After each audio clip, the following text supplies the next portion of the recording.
This is Keyed In with Max and Brent, unlocking the minds of the industry's top real estate professionals. And now, here are your hosts, Max Rabin and Brent Jackson. Welcome to the Keyed In podcast. I am your host, Brent Jackson. And I'm Leslie Backoff. Leslie, how are things? I'm great. I'm excited to fill in for Max while he's in New York at Inman and know he's bringing a lot of knowledge back for the podcast. Yeah, so our next episode, we'll have an Inman roundtable. We'll have all the good, juicy details of what we've learned in Inman. I was up there for one day, but I'll save that for our next podcast. So with no delay, we have an amazing guest with us today. It is Mr. Tom Daley. Tom Daley is the immediate past president for the District of Columbia Association of Realtors, DCAR. Is that correct, Tom? It is. You got it. And he's the national chairman of the NAR's Data Strategy Committee. He received his master's degree in real estate from Georgetown University. I want to know more about that. I'm fascinated about just furthering your education and getting your master's. A bachelor's degree from Austin College. He has the GRI, the AHWD, which is At Home with Diversity certification, Military Relocation Specialist. Tom is a real powerhouse in the industry, and we want to learn more about him from his eyes. So today with us is Tom Daley. Tom, welcome to the show. Welcome. Thank you. Good morning. It's nice to be here. So I've known about the podcast. I can't say I'm a devotee, but What? I've seen, I know, but maybe this is it. But I'll circle back to that because this is exactly how our industry works. People see things and don't get involved, and then all of a sudden there's a connection. So Yes. here. But I know a lot of I went down the past episodes and did my research. So I know clearly the who's who that you've had before me. So I'm glad you saved the best for last. Did you have a favorite from the ones you've listened to so far?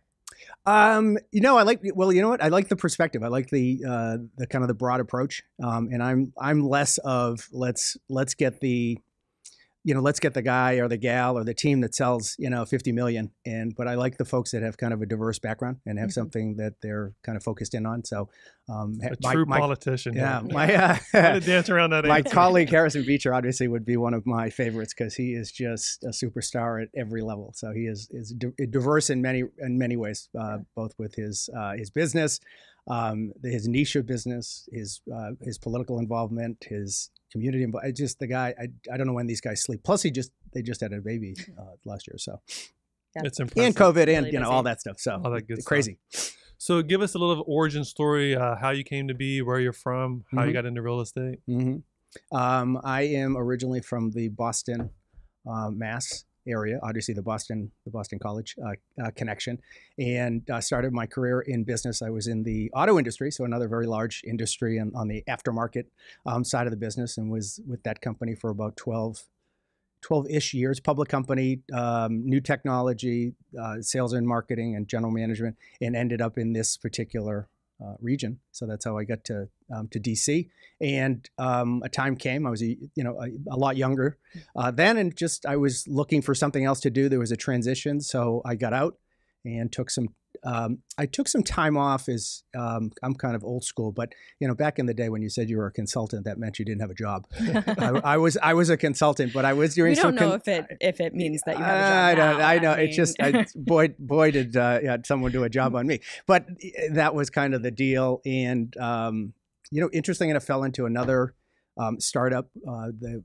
Some gents found myself and my then business partner that were here, and this was in 2001 era where the world was changing quickly, and what it was. My colleague was in high-end travel, so the world ceased to be what it was. Anyways, we ended up hooking up with these two guys that we didn't really know well. I didn't know them at all. Anyways, they had a startup, and the company was called HRN. And this is when, this is the beginning of the .com. This is the beginning of, going online and researching stuff. This was, cell phones were kind of still a new technology. HRN morphed into hotels.com. Oh, wow. And we were, believe it or not, we were the only two guys, outside consultants for these guys, and we were doing strategic acquisitions, and we were bouncing around the country and talking to big entities, and anybody with eyeballs back in those days is what we were looking for. And we had a blast with those guys. interesting enough, everybody thought we owned the company, and we would say, of course, we'd say, no, guys, we don't own the company. They thought we were being, shy, and it was like, nope. So, anyways, we became known as these two guys. We did that for a while. I can picture you guys like Tommy Boy with Chris Farley, David Spade on the road. It was pretty close. So, and we were, just independent guys doing this thing, and it was interesting to see how that worked. This was back in those days. This business was all done by fax. So it wasn't like what Expedia is and all that stuff today. So it was fascinating how this all came together, and they bought this .com, and then their business went crazy. And so what entities are you trying to get money to raise for the organization? Or are you pitching hotels to sign up for onto the website? The one deal that we brought to the table, and this was just a number of connections, and really just happened, was Amtrak. Everybody in that business was looking to get Amtrak. And connect with them because they wanted their eyeballs, and they wanted anybody that was on those trains to say, are you going to need somewhere to stay? So it was a natural connection. No one could get them. The chairman of the board happened to be the former governor of Massachusetts, Mike Dukakis. And it's simple as this. I happened to be with somebody and mentioned this, and literally said, hold on a second, and picked the phone up. And we called the former governor and said, great, I'm going to a board meeting tomorrow. I'll bring it up. Wow. And then the rest was history. So we went from there. So that was, after that, I really, that was my claim to fame, and off we went. But this was a short-term gig. This was not, we weren't employees, but we had a ball with it for a few years. And then we're doing some other stuff, and kind of led me down the road into real estate. Just met some other folks. Had no intention of going into the real estate world, but Brent, as I got into, I always like the high-end stuff, the hotel stuff. So we were kind of viewed as being in the hotel world because we were doing this hotels.com thing. Yeah. Met these two guys from the Carolinas, and they were a sales and marketing firm to high-end builders and developers, and primarily in Florida and the South. And they came in, and they'd bring their teams in, and they'd do everything from A to Z with selling these properties. We used to refer to it as selling dirt because there was nothing there. Back in those days, you had a reservation type business where you would make a reservation, say, I love this project, I'd like to own one of those units. I'm going to give you I'm going to give you a deposit. Then we're going to go 5%, 10% as the buildings got built. So that's what we were doing. In the Carolinas?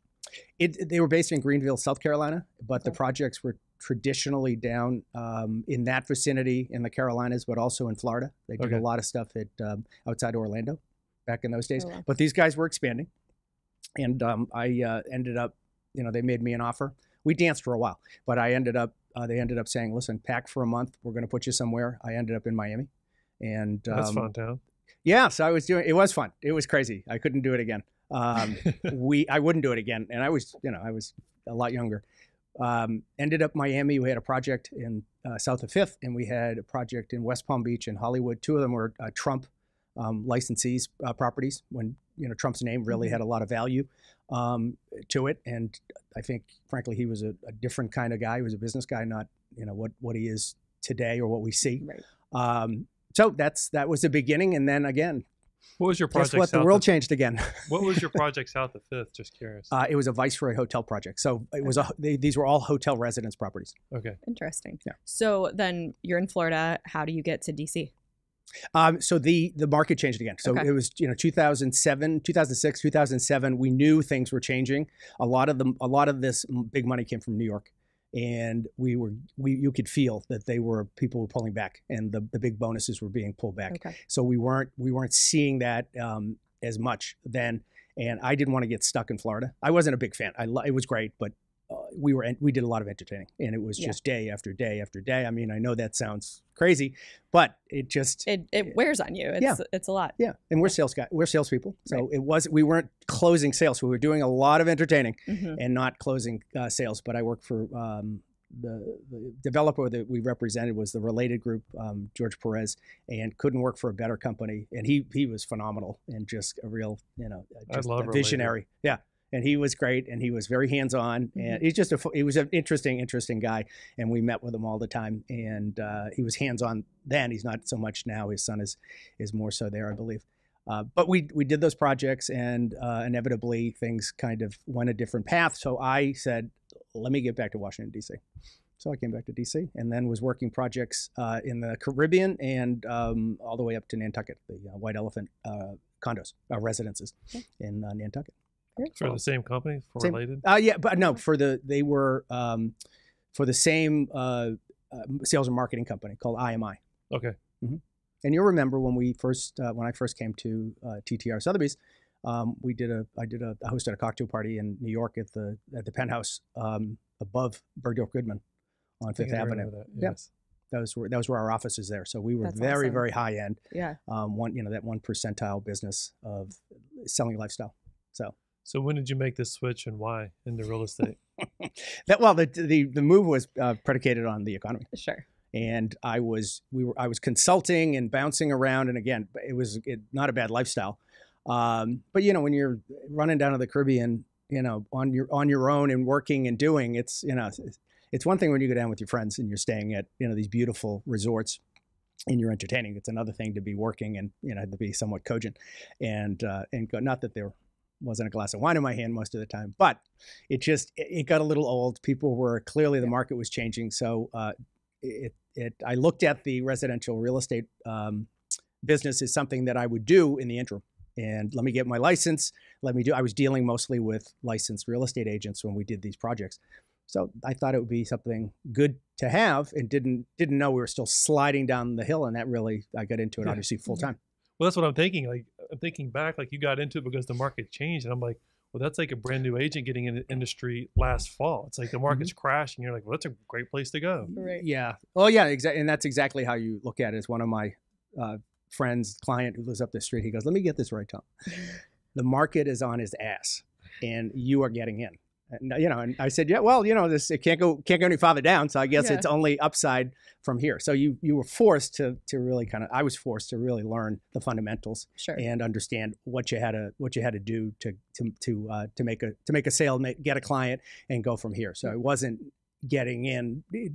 The reverse obviously it was 2020, 2021, 2022, where, all you had to do is pick the low-hanging fruit and, hey, I'm selling houses and I'm very successful. Well, great. But that really isn't the business. Right. That's when, exactly. That's when I started, was in 2020. And so it's definitely been an interesting shift over the past, 2 years. But I would have taken it. I mean, exactly. Much preferred if I could go back. So what was one of your first deals that you can remember? And, how did you get that when the market is basically crashing? It just, you had in the first year or so, it was because it was tough. I wasn't convinced I wanted to do residential, and there's no way to do this unless it's 24/7. You're either in it or you're not in it, and I was not in it till I got in it, and I think I kind of caught it through some good friends that I don't know how serious he is about this, and of course that was enough of a slap in the face for me to say, well, maybe I need to take a look here, and am I doing this or am I waiting to do something else? So it clicked. I started to get better at this thing and more serious about it, and went from there. And then, the nature of this thing, you guys know it well. It's not, you can go out and hunt for these connections and these relationships and this and that. But when you're authentic and you're consistent, a lot of times the business will kind of come to you, and you'll get the phone call, or someone will say, hey, you should do this, or hey, this is coming up, and this and that. And that's really when it kind of got fun, because it wasn't so much, me just out hawking and annoying people, but more so people understanding that I was a resource and go from there. And, like anybody would, I'd go after anything. $300,000 condo. I'm doing that today. I'm happy to talk to somebody. That's not how I average out, but that's 300 leads to 600, leads to 900, leads to this stuff. And when you first got in, just remind our listeners and myself, but you started right with Tut Taylor Rankin, Sotheby's International Realty. Yeah, it was one of those things. I got signed up. I didn't even know I got signed up, but I got signed up because I met with Jonathan Taylor. I'm assuming everybody listening knows who JT is, was in his pool, and he said, yeah, come, you should try it. Come to a sales meeting. I go to the sales meeting, and Michael Rankin walks in and says, yeah, no, we're not, you can't, you're either with us or we're not bringing people in for the sales meeting. Yeah. So are you in or you out? And I said, well, I guess I'm in. That's awesome. There it is. So, let me tell you, talk about getting pushed into the pool. Right. Yeah. And there, I love this story. there we go. Head first, yeah. Yeah, and it was a good mix, and you know, we were small. Guys, we were only 50 agents back in those days. We were small. I remember going back to when you got into the industry. So I got into like 2005 or 6. The market's crazy, and I was coming from New York City down to Northern Virginia. Got my real estate license again. Market's crazy, and then it shifted when I moved into Washington D.C. We moved to Kalorama Triangle, and the market crashed. But to me, to your point earlier, that's when you really learn the basics of the business. You have agents, lenders, title companies, appraisers, home inspectors getting out. So you really have to hone in on your skills. So it makes you just a better agent, which is what I've seen today. It's, you know, good habits have lasted a long time, so to speak. But I don't know where I was going with that question. No, but there's a balance. There obviously there. I think I know where you. But there's a balance. I mean, we were classically trained, and classically only, and that we were there at the last, you know, bubble break, and obviously we're in one now. It's been a long time coming, and if you look at from an association standpoint, if you start to look at, you know, who's in this business, we're still an enormous size trade association across the country, but here locally and I'm sure you guys do this at Sotheby's on sales meetings or on annual meetings. Look at who are our agents, and same thing we do with Keller Williams, my firm, is that we look at how long have these folks been here, and you'll find a majority of them are new to the business, less than 5 years, and have no idea what we're talking about. I mean, they do, but they've not been there. There's no appreciation. It's just hearsay on what we're doing. So, you know, we're at least a little bit more prepared for this, if in fact we have to go back to that degree. But, you know, it's one of those things. Some would say, well, you guys are too old school, and then others are more easily to adapt to this business. Now, I'd bet pretty good money on both horses that we probably, both the new ones and the old ones, end up when the race goes off, that we'll probably both do well. But I think you got to look at, you know, historically, this business, the real estate industry goes up and goes down, and, you know, a little bit of a student of history of the real estate market. It's not day to day, it's not month to month, it's not, you know, year to year. This is very typical that we go through these types of changes every so often. So if you kind of embrace it, it's not a bad time. I'm sure. I'm sure you guys you're not overly nervous about, oh my God, what are we going to do? But I would imagine that there's a lot of agents that have only been around for 3 or 5 years are going, what in the world is going on? And what should I be doing? For sure. That's a great point. I mean, I think the one thing I always tell people, you can't teach drive and determination. It doesn't matter what industry, if you're in sports or whatnot, but you can't teach someone to get up and go do their job. In good markets and in bad markets, agents will leave the business just because they can't swim. Right? They can't find a deal. They don't know how to make a deal work. They can't put the deal together. They can't keep the deal together. So it doesn't matter if it's a good market or bad market, but the one thing is like drive and determination. You can't teach ambition. Right? So, I mean, that's what separates the men from the women, the boys from the girls, or whatever you want to say there, politically correct. I was going to, you said it. I mean, folks remember. Yes. I think it's interesting. I mean, being one of those agents that is under 5 years in the business, I mean, I think it's, for me, I've seen so many people that have come in, you know, around the same time. I came from the hospitality industry. And, you know, a lot of us, because of the pandemic in 2020, you know, had to make a shift. And a lot of people did go into real estate because that was what was booming. And, you know, I'm very lucky that I was connected to Rob and Brent and, you know, have these mentors that have a lot of experience in the business. But I've seen other, you know, similar colleagues that have now gotten out and have gone back to hospitality because they can, you know, get a job there now. But you know, it's super interesting of like, you know, they were all gung ho and super excited. And now it's like, well, you know, they didn't have that ability to keep it going. So. Yeah, this is for me. This is the time you check. The check for me came in August, last August, knowing that here we go, this is it, and we've been talking about this for how many years? That this is going to be it. We thought it was in March of 2020. We thought, oh, here it is, and turned out to be the complete opposite of what we all thought. But in August, we started to. Everybody was away, and the joke was. I mean, all around the country, everybody's joking. Everybody's in Europe, and everybody seemed to be away. I was here, but everybody seemed looking to at be, social media. Everyone went somewhere. My sense was that, and I was correct. So my change was September. So what are we doing? This is probably going to slow down. And then what happened the first week of September? Obviously, interest rates jumped at an extraordinary level. But here it comes. And it's been 4 months now, and it seems like it's been 10 days.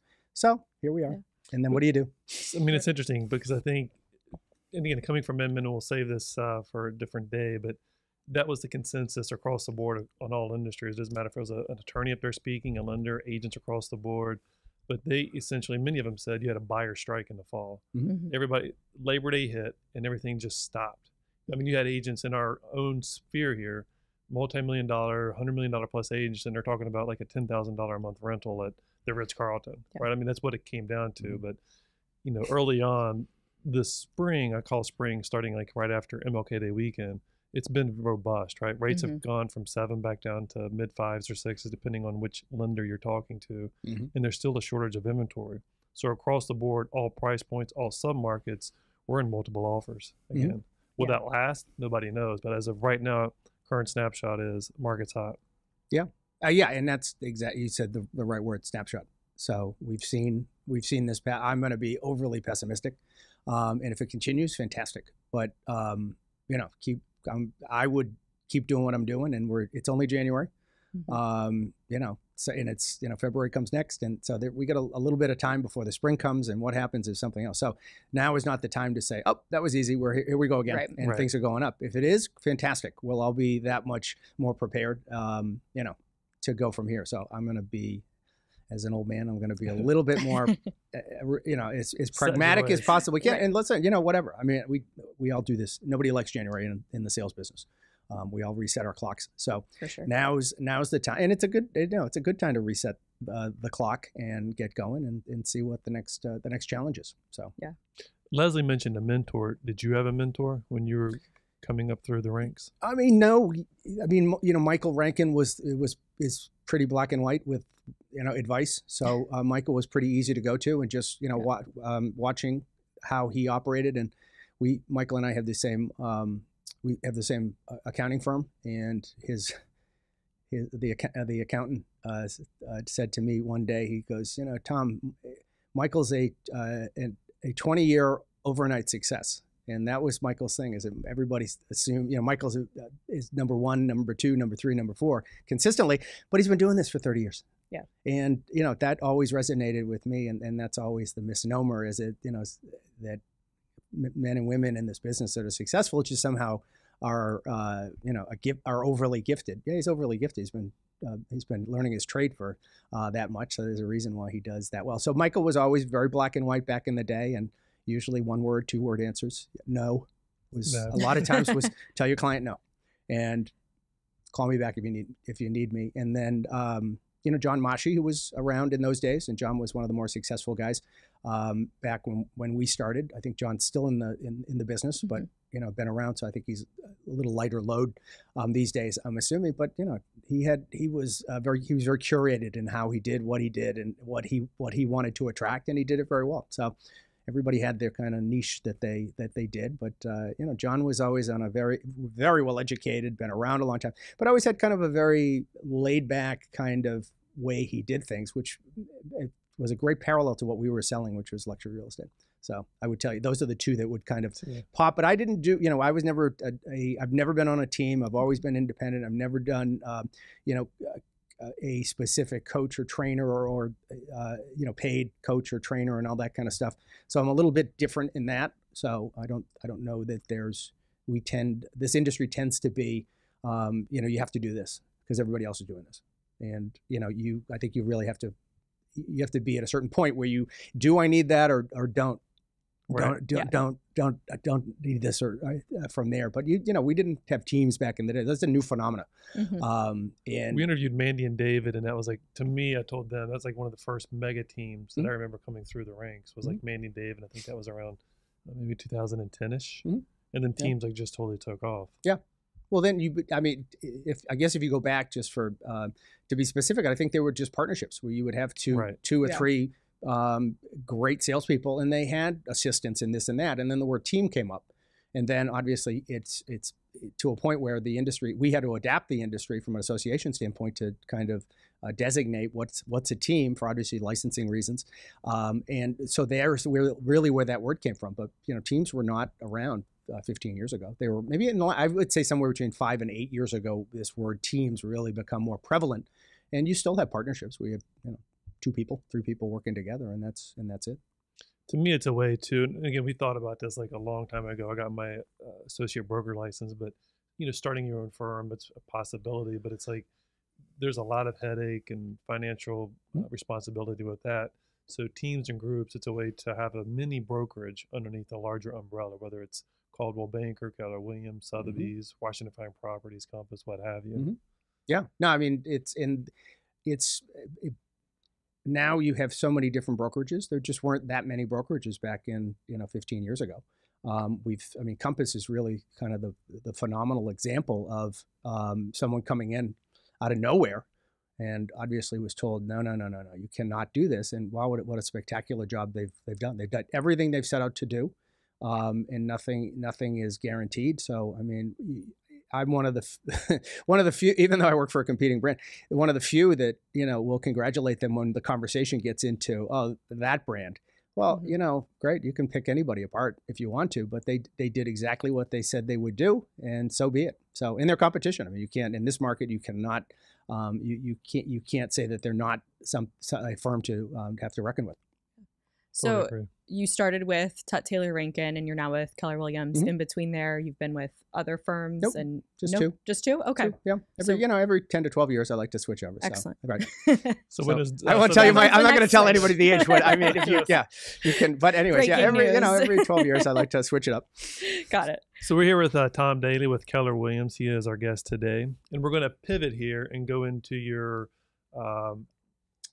political career here in real estate, because it's very vast, it's very long. So you were the GCAR president early on. Like, how did you get into that role? Why did you get into that role? And then you've kind of morphed after that. You didn't just stop after your presidency. You went on to other organizations and became leader in those as well. Yeah, I ended up getting involved with the association. So the local association is GCAR, not to be confused with the state association, which is DCAR. And I'm sure everybody listening is hanging at the edge of their seat going, "Oh, tell us more, Tom." But it's very simple if you just think from a political level, as we have local governments, state governments, and federal. So it's that kind of, we have a 3-tiered type of system.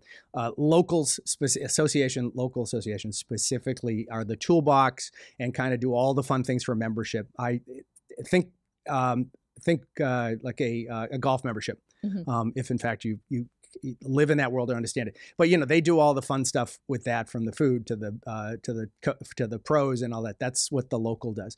And then the state is an advocacy group. So they're the political arm of this thing, and they're watching all the licensing and all the political stuff, and make sure that are lobbying so that property taxes don't get tripled every year, and we don't there's not mansion taxes and all that stuff. So that's what a state does. And again, there's only X amount of states in the country, Washington, D.C. being deemed as a state for National Association of Realtors.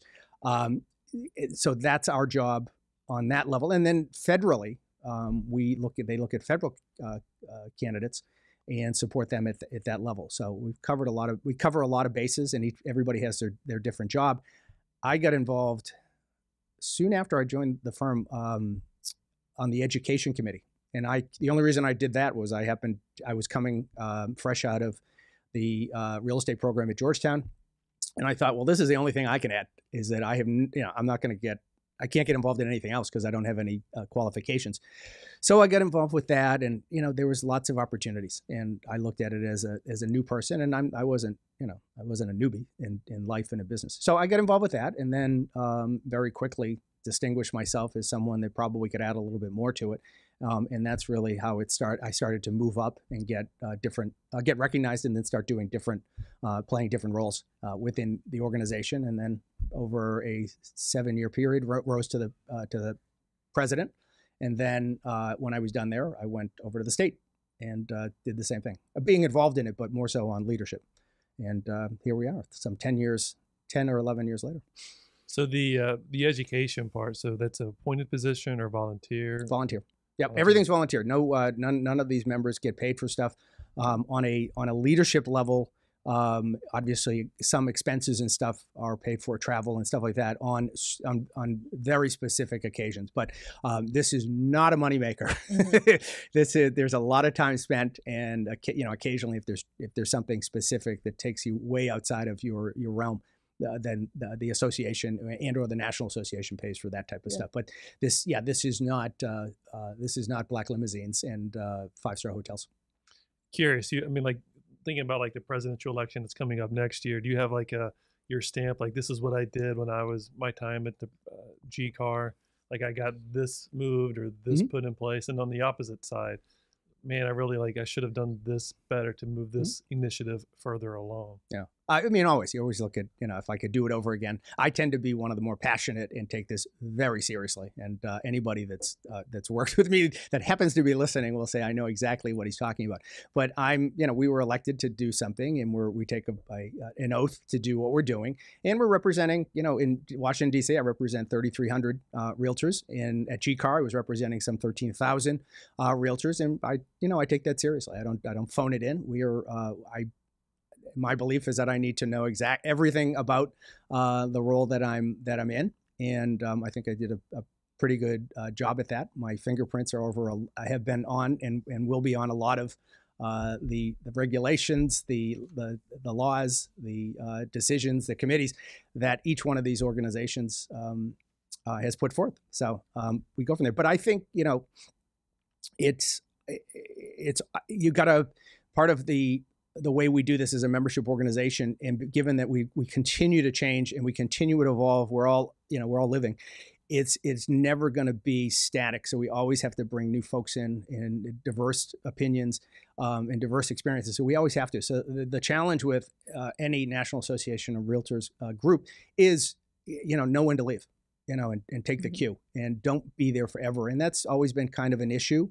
And, you can't help but thank the people that are volunteering and giving their time. But at the same point, Tom Daley needs to go, and he needs to, sunset, go in the back of the room, and I can still have be influential, or, certainly pick up the phone if I have to, or take a call.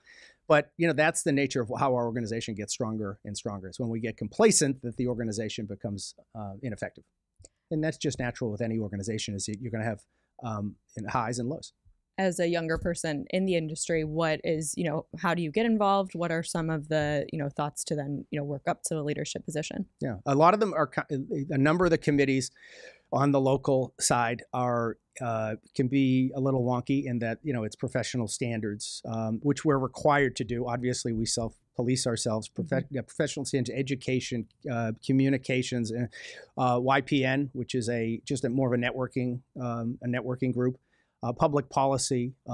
There are different committees based upon where you may have some interest. But these are where decisions are getting made, and then typically from those committees, people step up to the board of directors, and then leadership.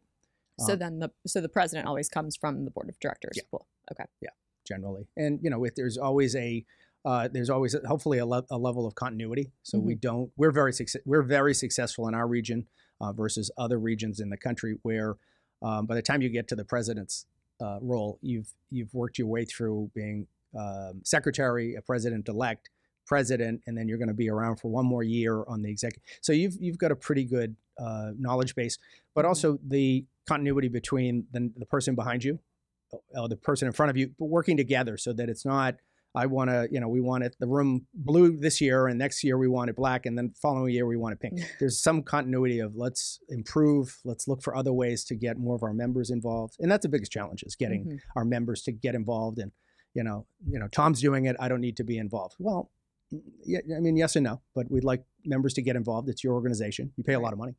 Yeah. And there's a lot the biggest part is there's a lot at stake. Right. What's the biggest initiative you've worked on? For GCAR, a number of them is always expanding participation and getting more people involved. We set in place the membership awards recognition, which there were a lot of outside organizations still today, but they were recognizing how great you guys, any member realtor was. And I always thought it was funny, and the board always thought it was a little funny, odd, however you want to deem it, that why is the Washingtonian recognizing and telling us that these are very successful members in this and that? We just didn't have that kind of a category or recognition for it, and there's a little bit of there's a little rationale behind it, but it just made a little sense that to bring people in, there's a lot of people that just want that praise and recognition. They may not want to get involved in an education committee, so that was something we initiated. We've certainly gotten more involved politically.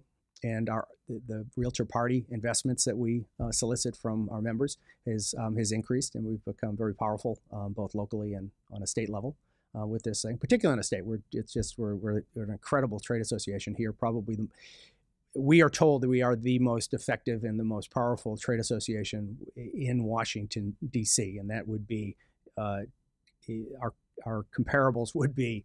The Restaurant Association, the DC Chamber, the hospitals, the universities, all of those organizations, the DCBIA, AOBA, it's a tight group, probably 20-ish of the top trade associations that we're involved with, and we are the most organized, the best funded. We've got the most boots on the ground, and we've been doing this for a while, so we're very, very effective. What that means for Joe or Jane Realtor is.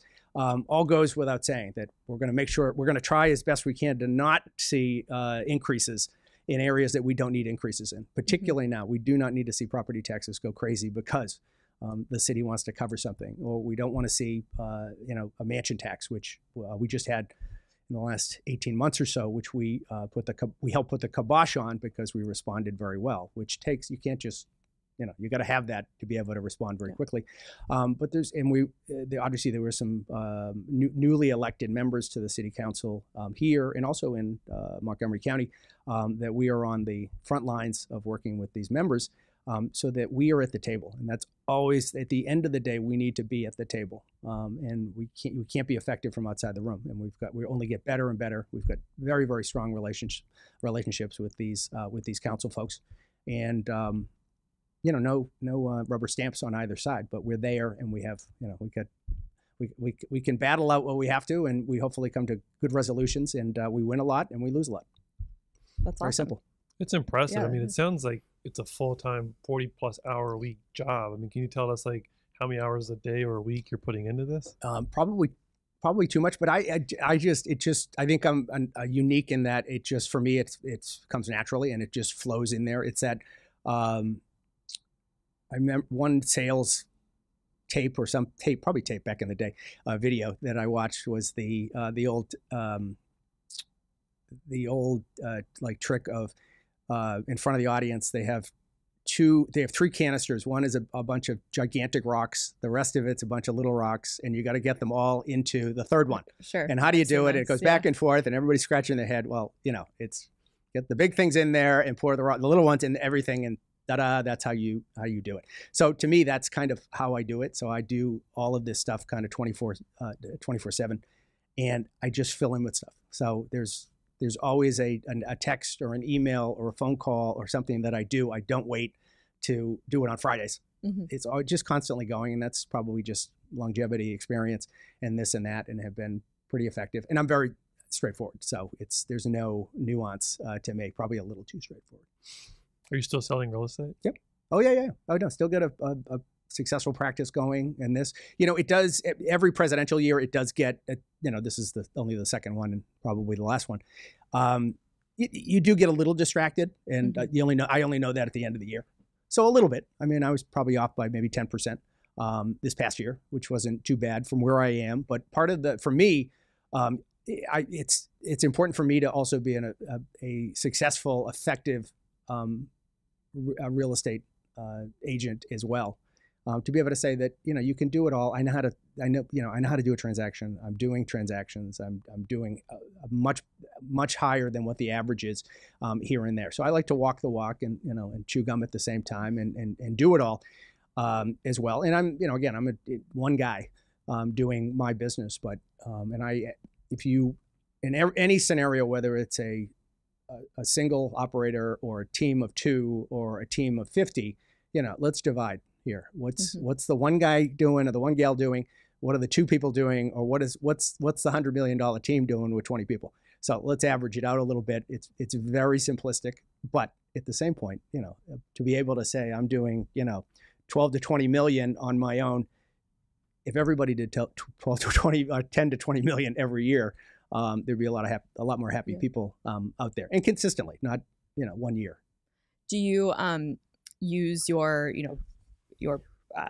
association background to help you to get clients? How does that work when you are in a listing presentation? Or intimidate other agents? Like, listen, I'm the president of XYZ. Sign the deal. Yeah, absolutely. I mean, that's what's your niche, and what's, we're obviously luxury is one of them, but also, I mean, I know how the sausage is made. I think there's always a connection there. It's, I'm not as pretty as some of them are. I'm not as successful as some of them are. I don't, who knows? I don't drive the fanciest of car like some of them do.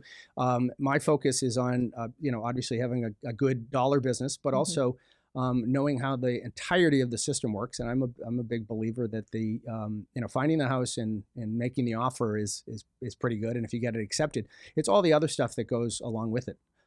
From the negotiations, but also the devil's in the details. And kind of aside from the last couple of years, obviously, give up everything and put a high price, great. But those days are clearly waning and or way behind us. So, I run into folks all the time that they couldn't walk you through a paper contract.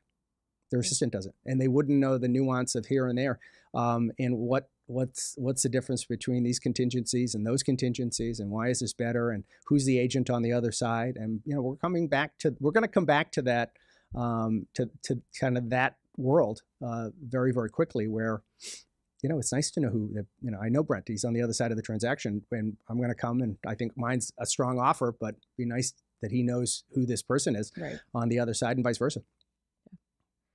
So switching gears a little bit again, as we said, you have your master's degree from Georgetown University. I do. Tell us a little bit more about that. Why do you decide to pursue a master's? So when it's all timing.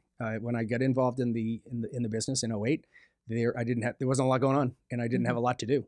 And I was a classically trained salesperson, so I knew how to do that. But I also had lots and lots of friends that were residential real estate folks, and I knew I needed something to differentiate myself from all the others.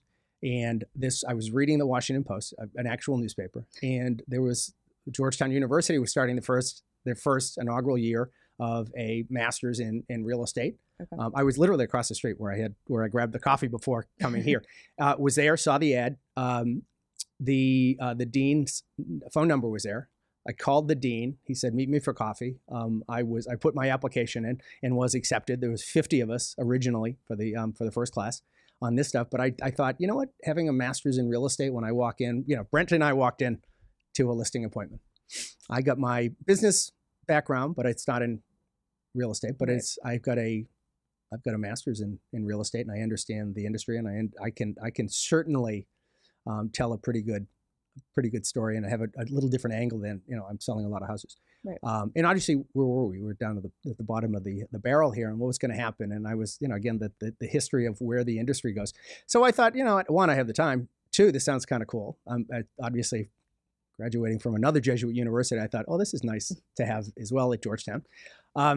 So in I went, and I did it. It was a night program, and it was great, and it's interesting to see my classmates and where they are across the board. In other firms that you work with, or not? There wasn't many residential folks there. There was if we had 50, there was probably 10 if there were 50, but it was a little bit more prevalent on the commercial side. But a lot of these folks have gone on to big jobs and great jobs and all kinds of different areas. So some are developers, others are in capital markets, others are continue to in the residential side. So, and then the program, of course, has taken off. And the reason I liked it, other than it being down the road, was there wasn't really an international real estate program. USC was the prevalent one. Cornell was the other one. My dean came from Cornell. But those were the two big ones. So he said, let's position this thing as the international real estate program. and blah, blah, blah. Anyway, synonymous with Georgetown. And there was also another little cheat that everybody thought that this was part of the McDonough School. The master's was part of the McDonough School, which it was not, and it is not. But so you kind of get that extra, you get that extra little credit in there when you told people you went to Georgetown. They're like, oh, wow, that's pretty good. Right, a good name to have. We didn't, we didn't at the old John Kerry line. I never told them that I was Irish. Right. Yeah. So just on a macro level, like, what are you learning in the Master's of Real Estate class? I mean, how to build houses or numbers, or how to sell real estate. I mean, because you just mentioned across all walks of life, there's different people graduating. Like, what are you learning on the back end of that? Big fundamental blocks. The first class you have to take is ethics. Oh, wow. And you remember when I started this in 2008. And Too Big to Fail was the first book that we read. And, that was where we started. And obviously, the basis of a Jesuit education. This was fundamental. And this is really where a lot of corporations were just implementing ethics, because they didn't have ethics, and look where we got to. So that was number one. You had to get through that before you went on to other things, and then you go into some basic fundamentals with sales and marketing. There was a lot of basic finance, and then there were other ones from workout classes, and then there were there were hotel development courses, but there were some other elective on top of that. But you got your fundamentals in kind of the ethics, the history, the sales and marketing, and then the financial side, which you got through it. I mean, I'm better at the marketing and hotel side. Although, interesting enough, that was my worst grade. I excelled at everything else, and somehow I got dinged on. You thought you knew too much. It's the weirdest thing. I don't know. No, but it's still. And I was. Trust me, when for those that are of my era. When undergrad was a lot different mindset, and when graduate, you come back to it, and it was like a job. So it was not, I'll just cruise by. It was, if I'm going to do this. But it's weird that was the only class that I kind of got a ding. And interesting enough, I remember the project that I thought was a great one. Was you had to pick a project somewhere in Washington D.C. and come up with a whole business plan and idea. So pick anywhere in the city. That you think this is how we'd redevelop it, and this is what we do. So we were working in groups, and mine was, well, let's take the Walter Reed project, and let's take Georgetown University Hospital, get them to move the hospital because it was too small, and we know what's now almost finalized there. Take that hospital, use that as a base up there, because there was talk that they were going to close it, and there was that debate that was going on for many years. Do that, and then redevelop the whole area and do affordable, do artists, do all of this stuff. And the professor thought it was a dumb idea.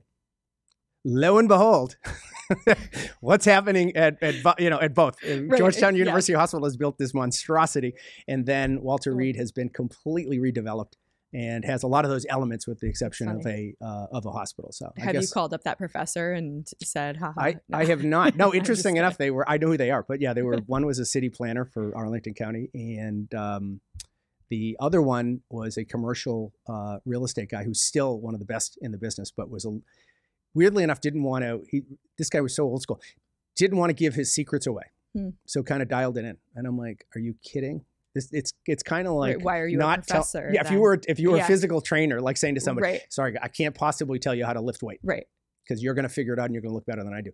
And I just thought it was the funniest thing. Right. But still around, still very successful. So I wonder if somebody in your class is in one of those projects, right? Like someone took that information and now they're working for someone. Yeah. Like a little seed, like you planted a seed and they graduated from the program. They went on to work for XYZ company, and like they kind of spearheaded the whole thing based off of your planting.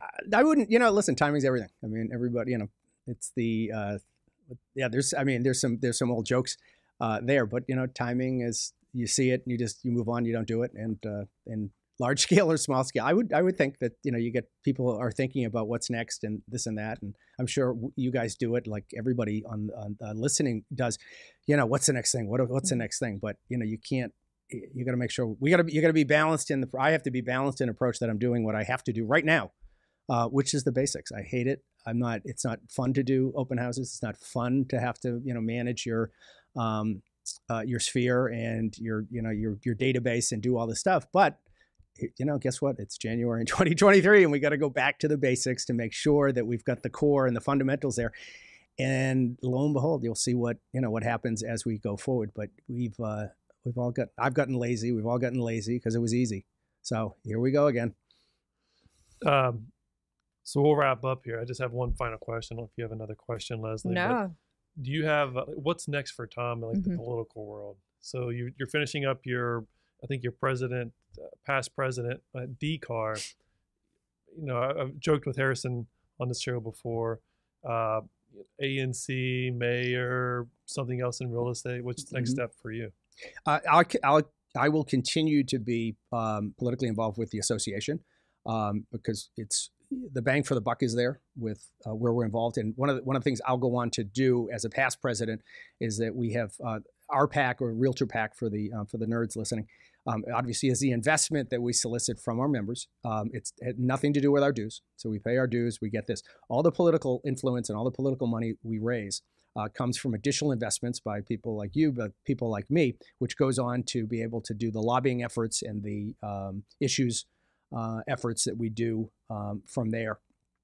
So as a former president, I will go on to becoming a trustee. So the money that we have in election cycles, we will decide where that money goes. We will interview those folks and make some of the big decisions there. Obviously, I will continue the relationships with these folks from the mayor's office, who I've gotten to know her better, from Kenyon McDuffie and Brooke Pinto, and even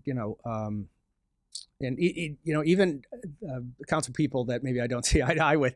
We know each other. We're in the room, and they know me. I know them.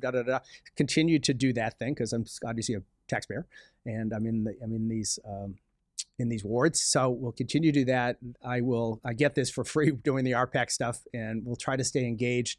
I have to stay engaged because I can't just walk into a meeting and say, oh, let's give it to this one. If I don't kind of know, I should do your research. Yeah, I got to be a little responsible. And then I'm doing a lot on the national. I will do more on the national level. So take my knowledge of local and state and perhaps be at the highest levels to be able to funnel that back out to other areas in the region, meaning other states, Virginia, Maryland, Delaware, and West Virginia.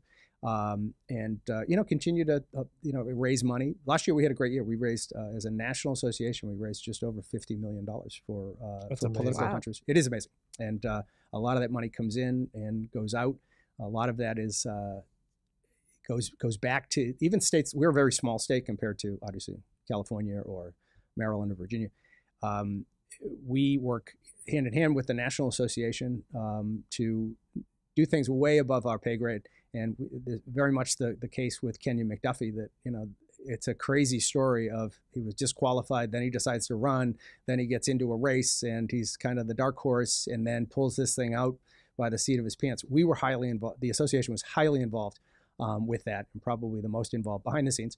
And, the realtors showed that they can show up, that we can invest in efforts. And that's not just dropping money in the purse. That's the putting money behind efforts to make sure that we deliver on votes, type of thing. So the influence and in our reputation as an association is very, very high. Now we got to obviously, old Janet Jackson line, we got to continue to do that, and we got to continue to be very aware of what we're doing, and we need our members to continue to support. And I can't do it forever. So I do contribute a lot, but we need to find new members to do this stuff and help us and go. We're doing fine, but at the same point, we need to we always need folks to be curious and to get more involved, because I'm probably a little tainted at this point in that I've been doing it for so long. So somebody else will come in and go, oh, you're missing, you're completely missing this element. Well, I appreciate all your hard work and efforts on that front, because I know you're out there every day pounding the street, making sure that our job is easier, making sure that we're not getting in trouble there. Is there anything else you wanted to cover? Anything else you wanted to address before we go into rapid fire? No, just I would tell everybody, get involved, be curious. It's I know it's kind of nerdy, but you could be the one making decisions and making the direction and this and that. It's easy to sit on the couch, but that's in the time and the era we're in, it's easy to sit and flick the the computer on or the TV. But get involved and do it. It's you got to show up is a lot of it. So I would tell you, take my job. If you're interested, I'm always happy to take a call or bring you to something or walk you in. So it's good stuff. So please take my job. So we're going here into rapid fire. Oh, God. Leslie, did you do the word association today? I can Rattle off. I can rattle off some Okay. words if you'd like. I'll do the rapid fire where you think of 5 Okay. quick words there. So rapid fire, 5 easy questions, whatever comes to your mind first. What is your food kryptonite? Pizza. Pizza. Monday I like night pizza. Everybody knows that it's Monday night is pizza. From where? I won't even tell you. It's a national brand, and it's almost embarrassing, but it's just one of the. It is a Pizza Hut? guilty pleasure. Domino's? Yes, it is. I won't disclose. I'm not going to do a free advertisement for Have that. you tried bocce up there? It's an I Italian do. pizza. I like their lasagna, actually, the frozen lasagna, which people will think you've been cooking all day, but it's easy. It's frozen. You stick it in, and it comes out. delicious. It's fabulous. Yeah. It's a complete mess up there because it's in a little, it's an Delicatessen. Italian deli, Yeah. and they have that scroll. So if you order a pizza, she writes it down on the scroll, and you go in there, and it's a complete mess. Mhm. One of the best pizzas I've ever had. Okay. It's wild. Yeah. It's in Cleveland Park. Oh, Yeah. okay. Right there in the little. Yeah, it's good. It's best kept secret.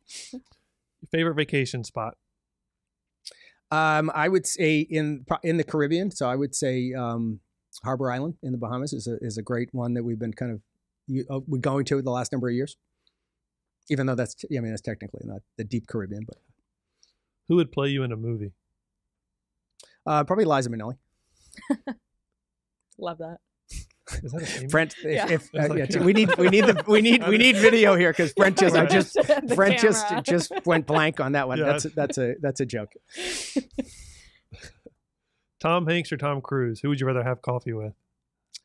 I think Hanks, because I think Cruise is the guy. I mean, the guy's he's beautiful. He seems to he's from the get go. I think our culture is if you're that good looking, you get an extra pass. I think Hanks is a guy that was a nerd, and if you remember when he first started acting on, I think it was Bosom Buddies was his first one. But here's a guy that has morphed into more different characters. Even though I didn't like his portrayal in the Elvis movie, which I just saw last week, but I just think it would be interesting to see how I just love to hear his story and the amount of thought that goes into it, where I think Cruise just has to show up, do his hair, and he's a good actor. But Maybe Tom Cruise is your lookalike. okay. Oh, thank you. What about thank Tom God you Hanks? didn't say Mitt Romney.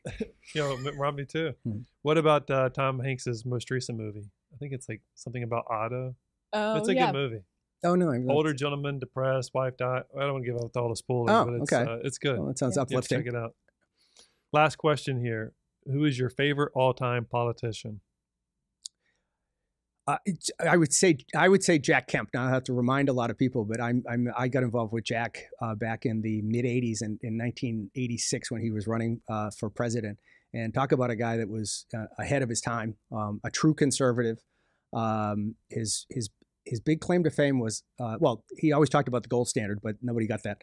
But empowerment zones, and for a conservative white guy from Buffalo, former quarterback for the Buffalo Bills. This guy got it. It wasn't just about the money. He was always about less government and this and that. But the empowerment zone issue was fantastic. You'll hear Democrats and Republicans to this day talk about Kemp and his very simplistic and kind of diverse suggestions about how to govern and how to motivate and how to increase wealth in these communities. And I think God, he died too young, but back, if he were around today, he'd probably be at probably a highly respected politician at some role, but he was just probably a little ahead of his time back in the day. Awesome. Interesting. All right. So I'll give you a word and you have to say the first thing that comes to mind. Oh God. Okay. All right. Market. Washington, D.C. DC. Power.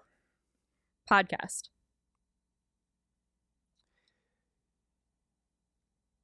I want to say, I don't have a one word, but yeah, It can be a sentence. a new appreciation. Nice. And last one is neighborhood. Wesley Heights. I mean, that's where I hail. Awesome.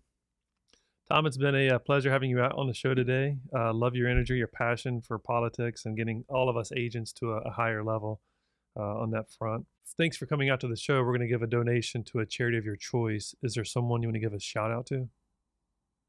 Do I have to answer right now? You can get back to us. Just let us know. You know what? It'll probably be like Horton's Kids or Friendship Place or Okay. one of those. and one of the charities that the associations has been highly involved with. But yeah, Awesome. Thanks again for coming out. No, it's been my a pleasure. Thanks, guys. Thank you. This is great. Thanks for listening to Keyed In with your hosts, Max and Brent, unlocking the minds of the industry's top real estate professionals. For more information on selling your home, find us online at KeyedInPodcast.com. Remember to subscribe to Keyed In on Apple Podcasts or wherever you like to listen to podcasts. Follow us on Instagram at Keyed In Podcast, at Rabin Max, and at Brent E. Jackson. And follow Max on TikTok at MaxwellRabin_properties.